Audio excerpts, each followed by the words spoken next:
I will be presenting a wonderful Latin American decolonial theorist, Rita Segato.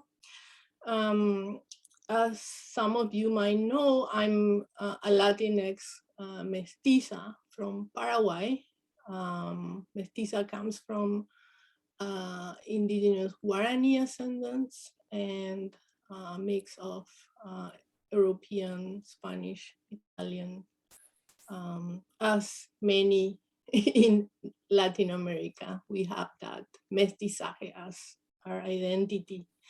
My work, my research has to do, and it's inspired by people like Rita Segato and Arturo Escobar, and also, the work of people like Renata and Ariana, and people that are working on bringing our Latin American epistemologies to share them and to build some sort of connections among the global north and the global south. Rita has been working for many, many years. She's, I think, one of the most important figures that we have nowadays. And I'm so happy that we are able to have this book now in English. So it's gonna be, have more, it will be amplifying Rita's voice. It's gonna be, well, it's already available to, I don't have anything to do with the marketing of Rita's book, but I just want to tell everybody it's available to order, and it's gonna be we will receive it in March 31st. The original book was written in Spanish, and it was published in 2007. So it's a book that has been around. So Routledge is the publisher of this English version. So I will go briefly on who Rita is, for the ones that don't know her. She's a professor emeritus of the University of Brasilia, an anthropologist, a feminist. She has written extensively on gender, violence, race, and coloniality. As I said, she's a major figure in Latin American decolonial feminism, and currently she holds the Rita Segato Chair of Uneasy Thinking at the National University of San Martin in Buenos Aires, Argentina. And she's also Anibal Quijano Chair. She knows a lot about Anibal Quijano's theories and work. At the Reina Sofia Museum in Madrid, she has received these are all awards that she has received. She has received the American Caribbean Award of Social Science by the Latin American Council of Social Science in 2018.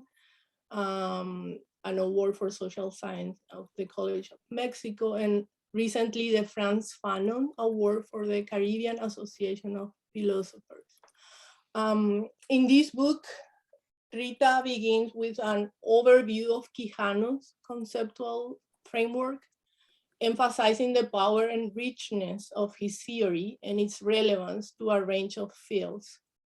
There are 8 essays on the book, and so she starts with Quijano, and then the next 7 subsequent chapters present a scenario in which a persistent colonial structure or form of subjectivity can be identified. These essays address urgent issues of gender, sexuality, race, and racism, and indigenous forms of life. They set the decolonial perspective to work and are connected by 2 central preoccupations: the critical analysis of coloniality and the effort to reimagine anthropology as a responsive anthropology, a practice that at once answerable and useful to the communities previously regarded as the objects of ethnographic thought. I will start with a brief introduction. So I just want you to, I don't know why it's not getting closer, but so if you see my cursor, this is what we are gonna, I will be having all the readings also available. If you see, everything is in Spanish and English. So for the Spanish speakers, yeah, you have it. Rita's language here. So this is the introduction. Cada pueblo debe ser percibido no a partir de la diferencia de un patrimonio sustantivo, estable, permanente y fijo de cultura, o una episteme cristalizada, sino como un vector histórico. La cultura y su patrimonio, a su vez, son percibidos como una decantación del proceso histórico, sedimento de la experiencia histórica acumulada y en un proceso que no se detiene. El carácter cumulativo de ese sedimento se concretiza en lo que percibimos como usos, costumbres y nociones de apariencia quieta y repetitiva, que el concepto antropológico de cultura captura, estabiliza y postula como su objeto de observación disciplinar. Sin embargo, todo etnógrafo que regresa a su campo 10 años después sabe que esa apariencia de estabilidad no es más que un espejismo y que usos y costumbres son nada más que historia en proceso. Se advierte de esta forma que la costumbre puede ser cambiada y en verdad se modifica constantemente, pues la permanencia de un pueblo no depende de la repetición de sus prácticas, ni de la inmovilidad de sus ideas. Soltamos así las amarras que sustentan la identidad sin dispensarla, pero refiriéndola a la noción del pueblo como vector histórico, como agente colectivo de un proyecto histórico que se percibe viniendo de un pasado común y construyendo un futuro también común, a través de una trama interna que no dispensa el conflicto de intereses y el antagonismo de las sensibilidades. So this is something that shows what Rita is trying to tell us with the book. And when she talks about pueblo as what we called also in Spanish, nación, it's where we are coming from as our real identity.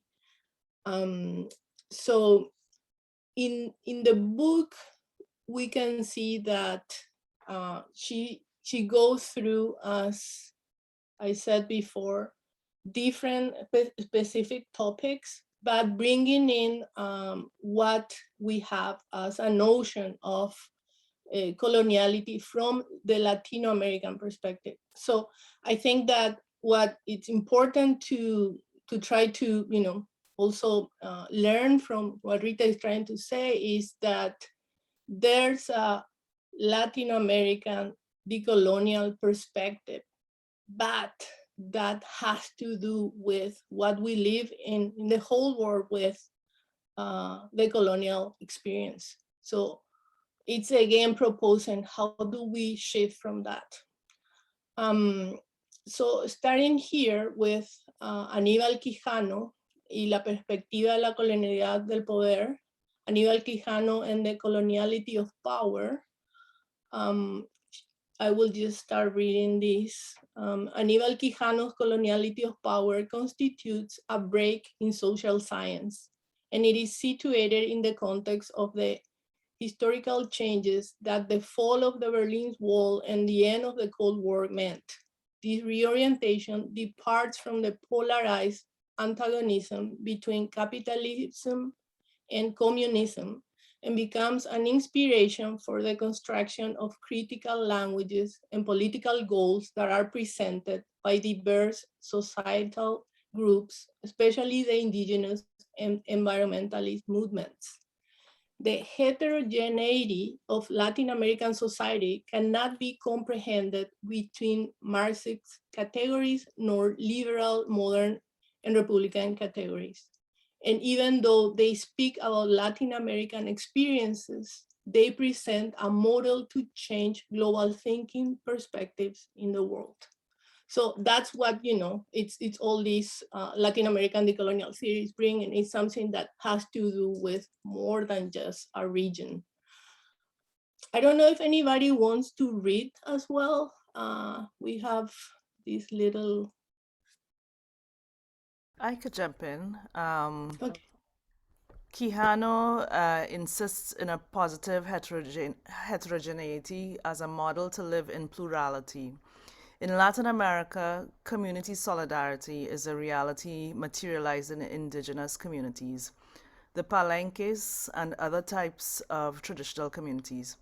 Their goals of happiness, called buen vivir, put into the center of lived experiences, human relations, and relations with the natural environment. So I think that, we are all familiar with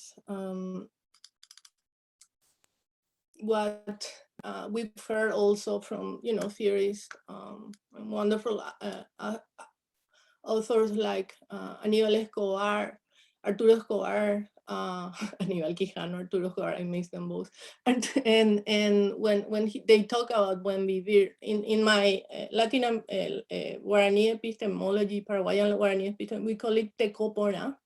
It's something that we have in common in many original Latin American epistemology. So he's saying, how do we change this model that doesn't work?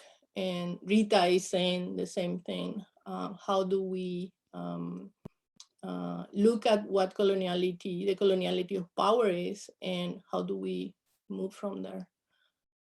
So the book has a lot. So I just want you to, get like inspired by Rita, and then you can get into the chapters. But the other aspect that is very important, it's in the second chapter, in the second essay, she talks about gender and coloniality. She has been working for many years and is one of the voices in Latin America for gender violence. And there's a lot of work that she has done, not only in South America, but also in Mexico and other places, also claiming justice for the gender violence against women. So where we can see the gaps that are disarticulating the coloniality of power, and how can we talk about them? What is the role of gender relations in this process? That's something that, it's a question that she's posing. And then she argues the cruelty and abandonment of women grow while modernity and the economic markets expand to acquire new regions. In spite of all the legal deployment since the women human rights were determined in the 1993 United Nations Conference, we can certainly say that the current barbaric situation is already what some people call a gender genocide. So she's saying, we say that we are, putting laws and we talk about women's rights, but the reality is that there's a lot going on, and that and she defines it as a gender genocide, right? So she keeps talking about gender, and she says gender, when it's regulated, constitutes a hierarchical duality in which both terms that constitute it, regardless of their inequalities, have ontological and political strength. In modernity, there is no duality. There is binarism. A dual relation is complementary. A binary relation is supplementary, turning one of the terms universal and of general representation, and the other term just auxiliary. Modernity is about presenting binary representations. So the binary, again, as one of the characteristics that we see, and since we are in a pluriversal design group, in design we know that we present that also as something that contradicts all these ideas of coming together and in an equal way.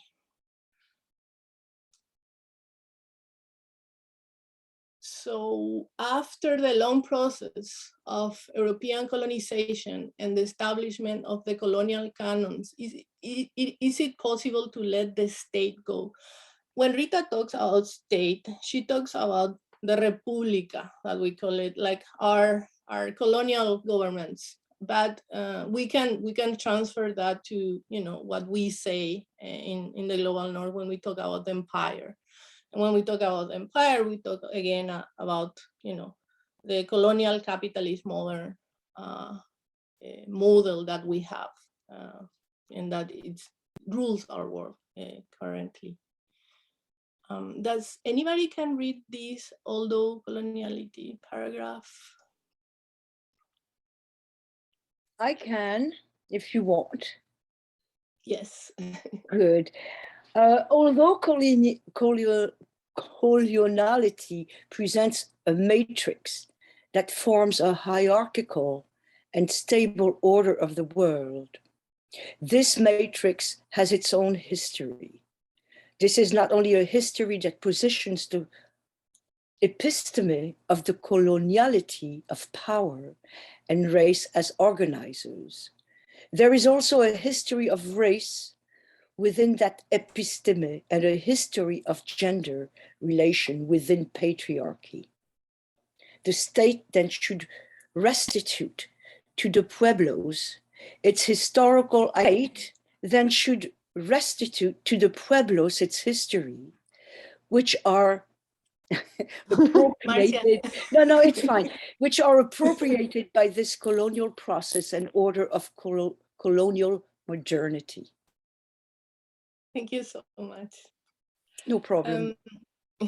I think what Rita is trying to say is, well, she's talking about gender, she's talking about patriarchy, and then how coloniality has these elements or uses these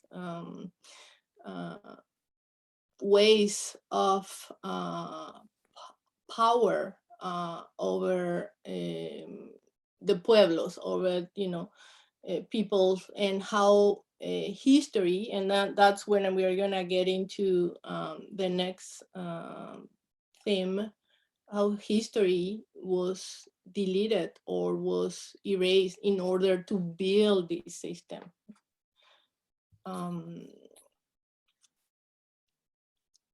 So who can read the next paragraph?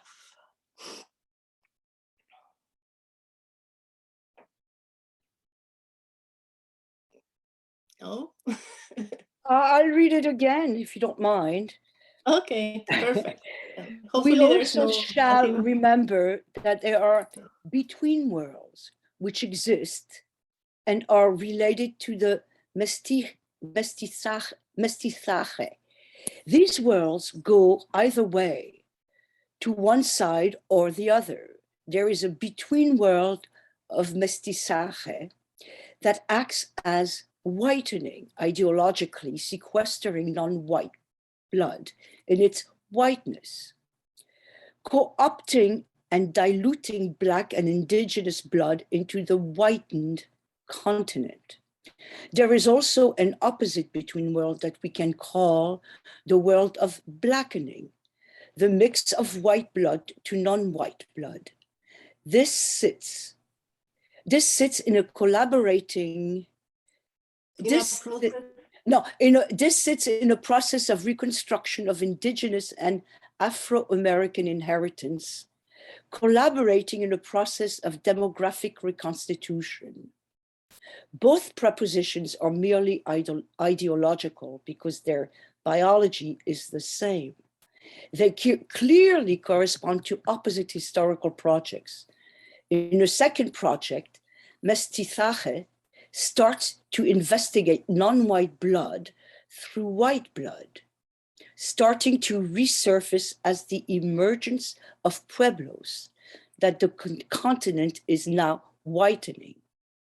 The mestizo starts perceiving its own indigenous self. Thank you. So when we talk about mestizaje and we talk about how history, the new history that we have, and that started 500 years ago, 530 something years ago, that put us into this colonial way of doing, living, being in America.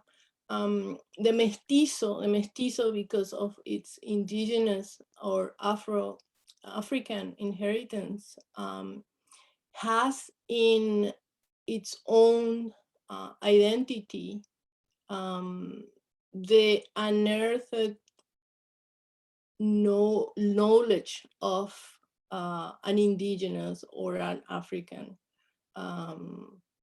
original ascendance, and that is there. And when Rita says the mestizo starts perceiving its own indigenous self, has to do with that emergence of indigenous knowledge and indigenous ways of doing and being, that we are like Rita also says, we are witnessing in the sense of having this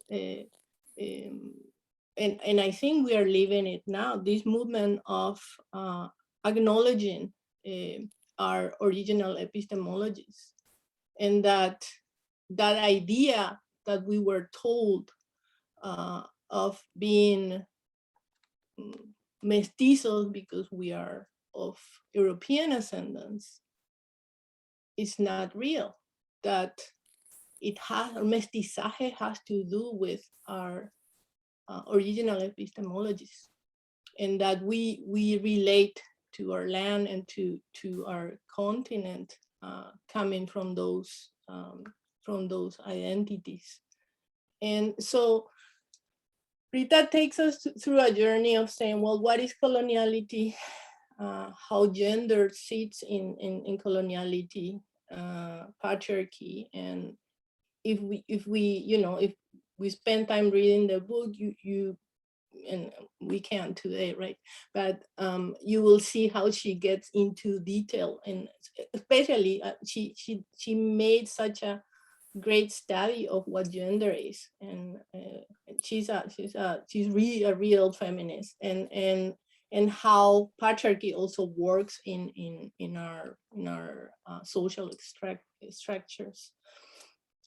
And so when we come from mestizaje, and then when Rita is trying to define what being a mestizo is, then we start talking about race. And before we go to this, that is the chapters, the essay number 6, chapter number 6, I just want to go back to a definition of race that Anibal Quijano,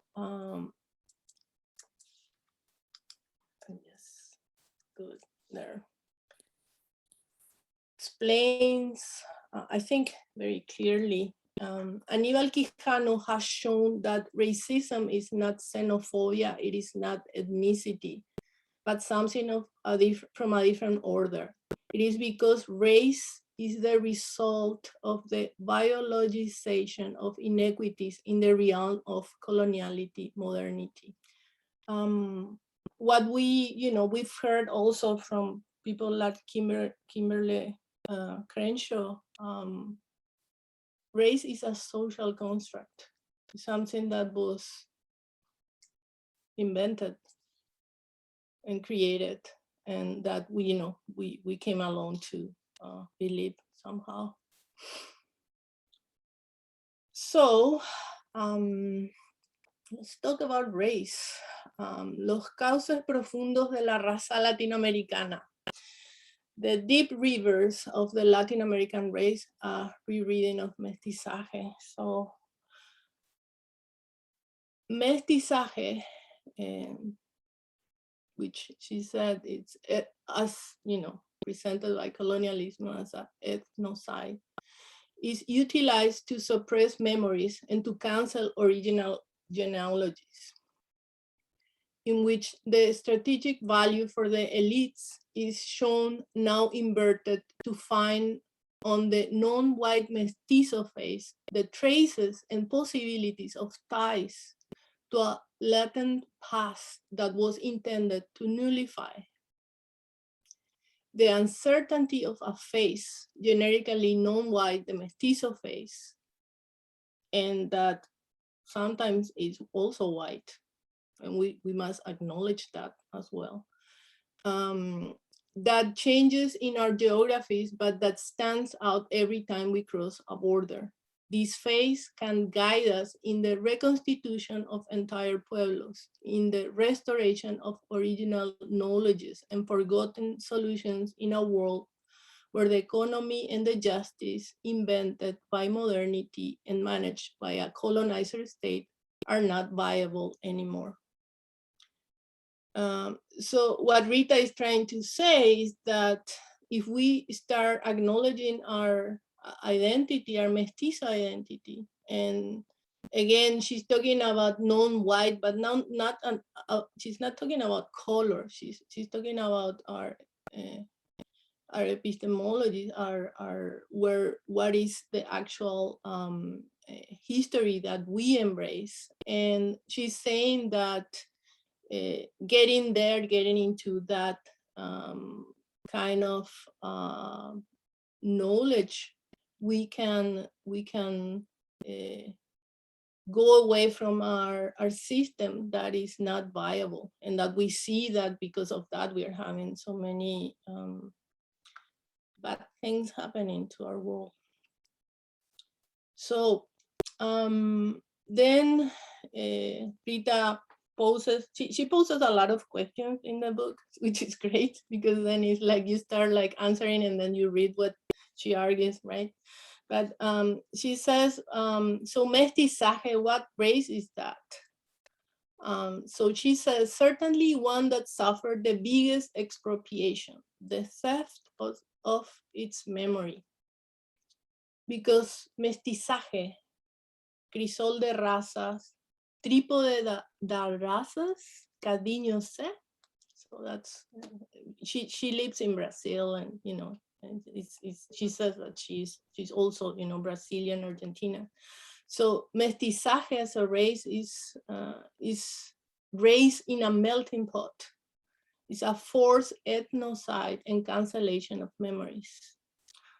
And she continues arguing authoritarianism of the Republican states that impose centuries of clandestinity to the underground channels of an original blood that flows in the deep rivers of its own memory. The mestizo body has a navigation chart that takes us against the current. It has the strength of the historic landscape to which we belong. We are impregnated with the history when we enter, with this history, when we enter the non-white European scene, becoming all mestizos. I think Rita she's very clear about what our mestizaje is, and also what race means for Latin American people, and I know that, you know, this is not only the reality of us as, you know, part of this continent, is the reality of peoples of the world, and being of a mixed race and understanding that coloniality and the colonial power of domination as Quijano presents it is not something that defines what people are, and also is not something that defines what we choose to be. I think that what Rita is trying to say is we need to read and understand. We need to read our history with our hearts. We need to understand what our identities mean, and also how we relate to the world, right? And how we do things in a sense of building that heterogeneity that Anibal Quijano talks about, and so we can embrace the buen vivir.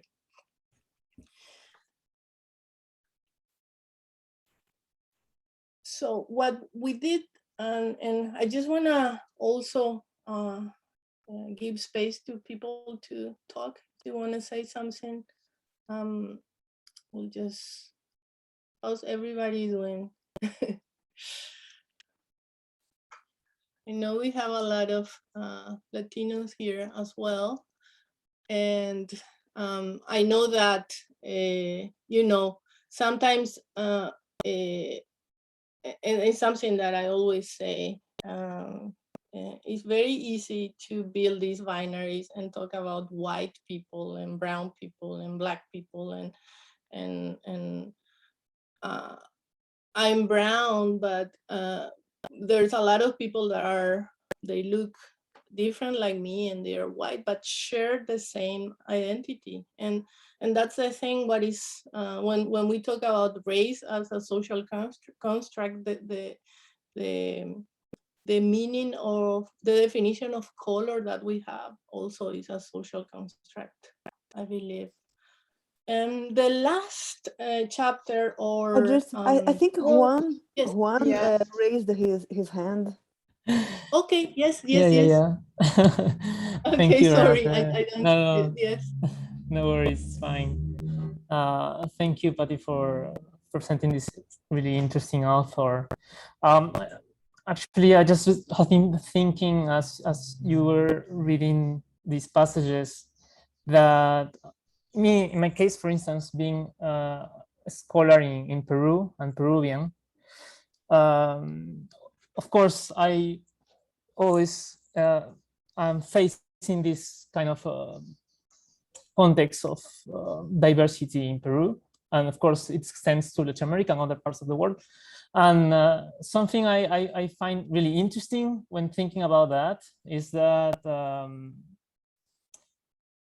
it becomes harder and harder to talk about kind of orientations or extremes or poles within that crisol, because I also have, I guess what I'm trying to say is that I could apply the same critique to the white pole to also critique the construction of an indigenous pole, in the sense that it's not just mestizo. There was a sort of a Spanish attempt to categorize race. Of course, not a good one, but of course there appears many terms, like one's mestizo, which is indigenous and Spanish, and there's also mulatto, which is Afro-American or African descendant with a white. And the thing is that currently in Latin America, we have a really complex scenario, not just of indigenous and white, but also Asian, African, and so on, because in our case, the immigration process did not stop only with the Europeans, but then also came the Africans and the Asians. So there's also a huge big population of Japanese and Chinese and Korean in Latin America, and in Brazil, I think this is the biggest population of Japanese, and so on. So it is really interesting to me to kind of try to extend, right, this interesting discussion and debate on maybe this motivation that I feel Rita has, that not trying to talk much about the extremes, but rather what's happening in between, right? Like, and trying to understand ourselves. And I think that's what she tries to say with mestizo, not a construct, but rather a point of discussion that maybe currently we are this diversity, and that's maybe the starting point from where to think ourselves, rather than thinking that we come from poles, right? Something like that. Because nowadays, at least in Peru, in Latin America, it's so hard to even think of, oh, you have something of this, something of that. We are a huge mix of everything. And I think it's also interesting when we think starting from on that point, right? So I just wanted to share those thoughts. Thank you. Yeah, thank you so much.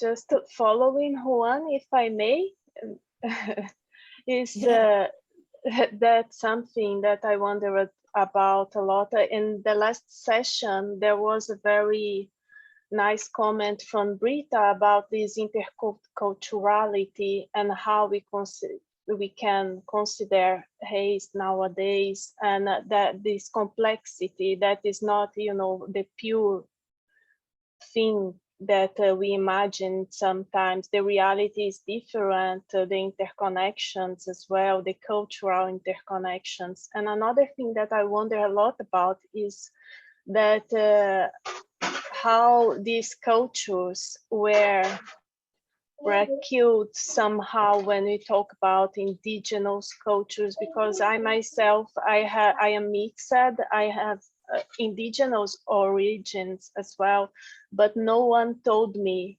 these stories. So I don't know even, from this side, what are the cultures, what is my origin, what is the language that, my ancestors from this side were used to talk, but instead, and people don't realize that they are colonized when they educate ourselves in Latin America sometimes. I don't think it is intentional. It is just there is a huge miseducation about that and about valuing cultures. So on the other side, from my Italian and French side, people know some histories from where they come from. So why people don't know, my own family about the other side, about the indigenous side? And if I look for that, I cannot find it. So it is a bit frustrating at the same time, as we grow as Latin Americans without valuing the native peoples that are part of. I think Lucia wants to talk. That's why she was unmuting her.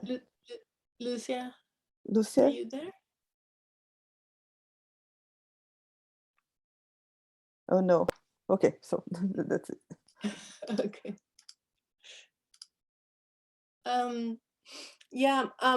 Well, the last I will just, and then we can for what we were just discussing, right? As Latinos, we have that thing that we were educated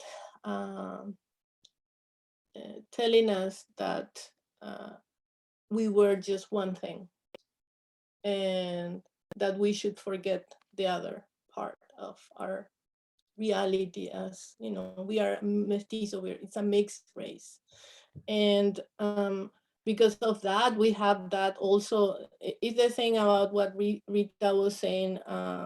It's our memory was the theft of our memory, right? Mestizaje is the theft of our own memory. But what she's saying also is that we have, there are connections that we have possibilities of bridging with that part of our identity that is erased or lost or forgotten. because it exists and it's still there, and it's powerful as well. So I guess that, you know, we all have, especially when we live in the global north and when we confront our identity, because we understand that there's a huge difference in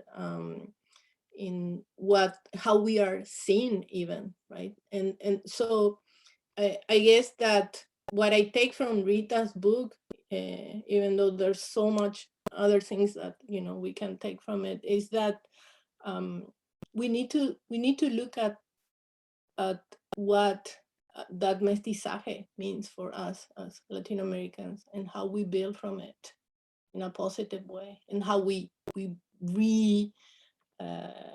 build our inheritances, our real connections to the land that are, you know, it's something that is even tacit sometimes, and we have it in ourselves.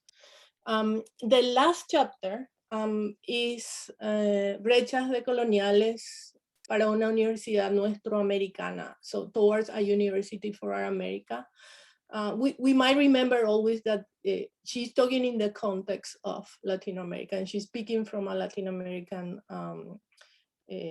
geography as well. So she's talking about the university in Latin America. Also, she analyzes a lot. The chapter is way longer, but I've just taken some little paragraph from it. She's talking about a lot of other things that have to do with the university in Brazil as well, because that's where she has been teaching for many, many years. So I will just read briefly what we have here, and then we can, you know, keep on our conversation, because our imagination intervenes in our thinking processes, and because the idea are effectively perceived, the subject of knowledge, of scientific authority, presents itself incarnated by the colonized subjectivity of the white European man. This image, never suspected to be racialized, is the subject believed to be destined to hold knowledge, and it has a credibility that doesn't need verification. This European white image of knowledge authority dominates the racist distribution of academic prestige, and its impact in the expectations of value is predominant in the different regions organized by the coloniality of power. But unlike what we normally think, not only indigenous peoples and peoples of color suffer racial discrimination. The whole system is affected and determined by the concept of race in a racialized world originated with what Anibal Quijano called the matrix of domination of the coloniality of power, also called modern Eurocentric coloniality. So what she's saying is that it's a system, and you know, for me, white supremacy is a system, and putting the color there as, you know, something that creates that binary is the way of, you know, giving more power to that system of domination, to that coloniality of power that Anibal Quijano poses. So it's again something fabricated, an idea that only Western knowledge is valid, and that it comes from a white man. And again, we can go over a lot of things here, but I think that there's way more to analyze, in the sense of what is actual knowledge that it has to be put into consideration in our universities, not only in Latin America, but everywhere. Okay, so anybody, maybe I should stop sharing, and then we can have a little chat and Thank you so much. That was great.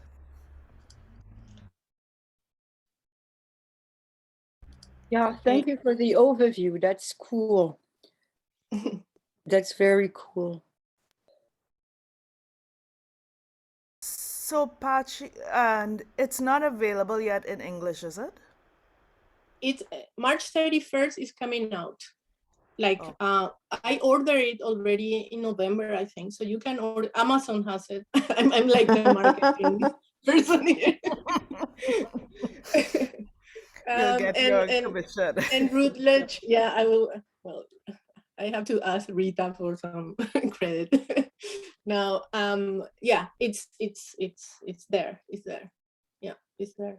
So that's a good thing. I think that this book, you know, you have one is Designs for a Pluriverse from Arturo, the way, and then you connect to this book, and my goodness, it's just it is so clear in the way of presenting what Latin American decolonial theory is, and also it has to do with praxis. It doesn't have to do. It's about lived experiences. It's about, you know, it really puts things in context.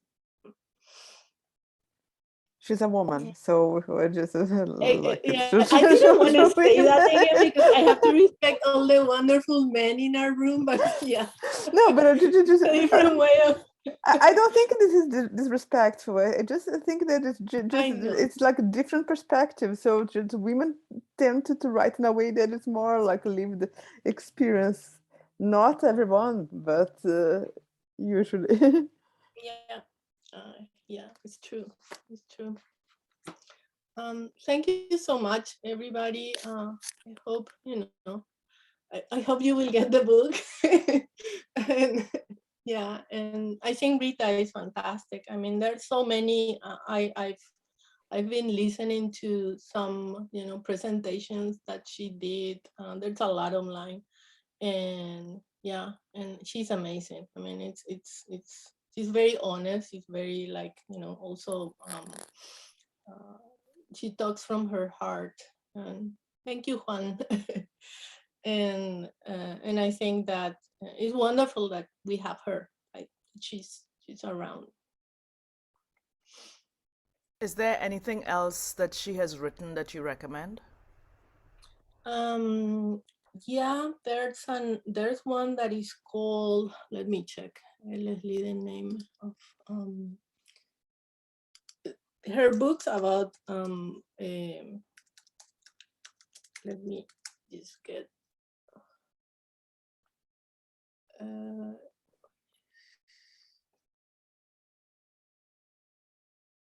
While you're doing that, Pat, I have to say, I keep thinking of all the students that I have in the studio, and they come from so many different places, and trying to open them up to think about their work from a different perspective. And it's so nice to be able to have sort of multiple voices, so that they can find themselves in there.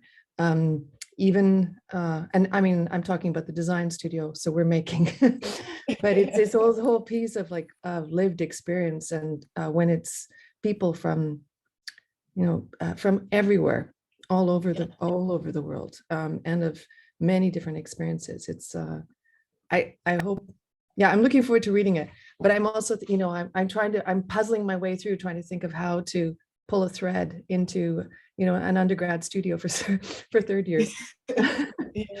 Yeah. Well, I think that, you know, it's learning about and what I like also is that she's saying that it's not only about the Latin American people, right? And it has to do with, you know, what we live in the world with colonial powers that, you know, were, you know, trying to with that power build I think a big lie of, you know, all our differences and all our binaries and all the extreme things that, you know, try to put us apart instead of trying to bring things together. Leslie, La Guerra contra las Mujeres, The War Against Women. Yeah, that's another book that the thing is that they are mostly in Spanish and Portuguese. So that's good for you. Even, yeah. And the rest of us need to learn more languages. Exactly. That's, But it's also we the have to. pluriverse is also about learning more languages too. Because Exactly. You've got to be trilingual these days. Forget about Yeah. bilingualism. Yeah. And also learning to collaborate, you know, because sometimes, okay, maybe Oh, you don't yes. speak the language, but you can collaborate with other people who do. Yes. You know, Ellen, coming back to your question a little bit, so like I don't teach a studio, I teach a class called Contemporary Issues in Art and Design, and we're focusing on oppression. And I've been, and we focus on oppression, kind of building on the work of Fred Van Amstel and, you know, these other conversations that we have. But it's amazing how people relate to that, you know. So we talked about feminism and, you know, patriarchy and sexism and racism, and so, you know, like I wish I had read this book before, but I'll still find a way of bringing it in, you know. So we think we can bring it into the design class, but actually these oppressions are part of the design studio as well. So, you know, we can bring it in, and we could bring it in then backed by readings and theory and conversations and things like that. I think just to add to that, I think that like my tactic is to try and know each of the people in the studio, because they come from so many different places. And so rather than in that context, rather than having a reading list or that everybody looks at, I have this menu of things, and I drop different resources for the students depending on who they are and where they're coming from. That's my attempt. But I'll keep what you said in mind as well. Yeah. I would like to add to that line of thought that, for instance, in academy in Latin America, this colonial thing is so embedded. So of course the universities are also embedded within that framework. So for us, for instance, it's really important to bring in people with different knowledge that are not exactly within the framework of master's degrees or postgraduates, because that doesn't happen from that kind of knowledge. And it is really a struggle to get them to be valued within the academic structure of universities. And so something that we are trying is to have these workshops where we invite people with really interesting things to say, despite of this kind of different profile, shall we say. So I think that's really interesting, because the students are responding pretty well to that, but also we are aware that it still is within the academic medium or system or sphere. So outside that kind of cluster, it's still really hard to get a slight change in the way people think about design in Latin America, at least from my perspective. But we are working on that from our side.